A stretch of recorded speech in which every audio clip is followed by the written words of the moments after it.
Hey guys, it's just David and Ross here from Media Booth. We've had a couple of questions from some people just regarding our podcast studio, how it was built, sort of what equipment we're using, what's the space look like. So I thought we'd just sort of jump on today and answer a few of those questions. I thought I'd go to Ross directly because he's the man behind this room and paid the bill, so he probably knows best. Certainly did. Let's start from the top. So tell me about how big this room is. It's about 4 meters by 3 meters, and originally kept small by design. Yeah, so comfortably fits 4 people at any one time in terms of on the equipment itself. And then I think we've even got a little bit more room sort of behind the desk, behind that camera there, that sort of, if you needed to add a bit more or have a fifth person in, it's fine. Yeah. Question number 2. So talk to us about the construction of the room to sort of make sure that it's the ideal environment for audio. Yeah, so we completely stripped this room back to timber frames. We went with 13mm plasterboard, soundproof plasterboard, to essentially keep external factors out of the room. Yep. It's probably a bit of a myth about soundproofing plaster. People think it actually helps. It's actually keeping stuff out is the primary design. Learned that one the hard way. So from there, the inner walls are filled with a special insulant that is soundproof, and it's more soundproof than it is really an insulant. Really good, like phenomenal. There's some photos on our social medias of, or a little video clip of when we were building this, and we were tapping a hard hat with a hammer. Outside the hallway and then inside the room, and the difference is absolutely phenomenal. Scary, So we then finished with a foam absorbing padding around the walls, just to stop that sort of noise reverberation around the room. So come out great. We also have obviously a viewing window here, which is kind of good to keep some light coming in and whatnot. We also have by design over here a little audio engineer room. So everything that's in this room is actually mirrored into that room. So if you did want to run your controllers and things like that externally, you certainly can do that quite easily. We also have a series of HDMI cables set up all around the place where we can remotely control the camera systems via a Blackmagic video switching system. And I think ultimately for the higher price, in terms of the higher, HIRE, you get access to quite a lot of extensive infrastructure and equipment that any level can really come in, plug and play, or if you do have a setup that you sort of need to kind of mirror in here as well, it's quite easy to do. Yeah, absolutely. And quite a common one is like the Skype setups or Teams, Zoom, whatever it may be. The building is actually fitted with gigabit internet connection as well. So you can be Etherneted straight down here for a direct connection. Otherwise, we do have a guest Wi-Fi system for the podcast studio. So more than achievable in all those aspects as well. So let's get down into the fun stuff. So talk to us about the audio equipment that we have. Yeah, so we run the Rode Podcaster Pro. For me, it was probably the best system I found on the market. Rode's a brand I've used for many, many, many years in videography, cinematography, and super reliable equipment, always good quality. And I must say, I'm really happy with the choice. The microphones was a bit of a toss-up between these and like a Shure SMB. I'm really happy, to be honest. I've never had a piece of audio come out of this equipment, and the many, many recordings been done in here so those are that we've had to modify in any way. Mics. Yep. Perfect. So the Rode pod mics are really, really good choice, I think. And then just some over the top Sennheiser headphones as well. Some Sennies over the top. They're a really good choice as well. I think the sound is really good.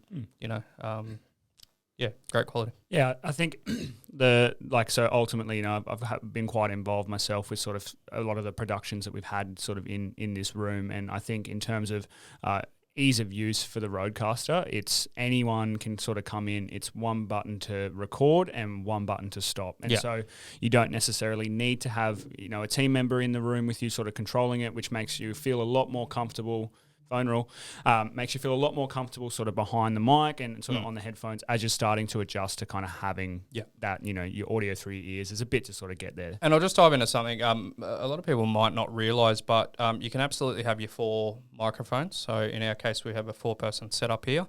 You can also dial someone in by phone very easily and control their audio, mute them when you don't want to hear from them, etc. You can also do the same with a Bluetooth setup. So that would be commonly used for, either your Zooms or things like that. Yeah. Otherwise, we can hardwire that with Type-C or USB. Hardwire is obviously a bit more consistent, so we would tend to go for that option. But there's actually an extensive lot of options you can do here, and you can also go from direct USB into another direct USB. You can bring sounds in and pre-record them and play them. Yep. And do whatever you want. Yeah, it's really push and play, which I quite enjoy. And I think probably one of the newer additions to obviously the studio that I kind of wanted to get you to break down as well is obviously now the video offering. Yeah, so as a traditional offering, obviously on top of the podcast side of things, we're now doing a sort of a 2-camera setup as typical.